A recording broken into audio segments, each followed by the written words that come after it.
Class 10 की science यानी विज्ञान पढ़ने में डिफिकल्ट लगती है। चलिए इसके नोट्स को बगलते हैं। सो एनसीईआरटी साइंस क्लास 10 के चैप्टर 9 का नेम है प्रकाश का परावर्तन। तो अब ये है क्या, कुछ भी रटना नहीं है। जब प्रकाश किरण किसी माध्यम से चलती हुई किसी चमकदार तल पर आपतित होती है तो वह तल से टकराकर उसी माध्यम में वापस लौट आती है, जिसे प्रकाश का परावर्तन कहा जाता है। जैसे प्रकाश का किसी दर्पण से टकराकर वापस उसी माध्यम में लौटना। अब इसके भी दो नियम है।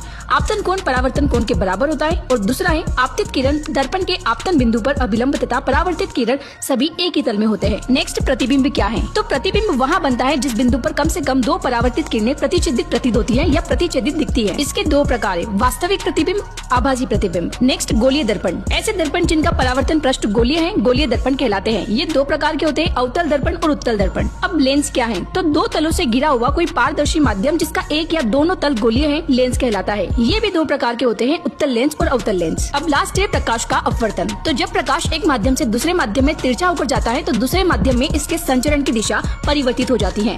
इस घटना को प्रकाश का अपवर्तन कहा जाता है। जैसे कांच के ग्लास में पड़ा नींबू वास्तविक आकार से थोड़ा बड़ा दिखाई देता है।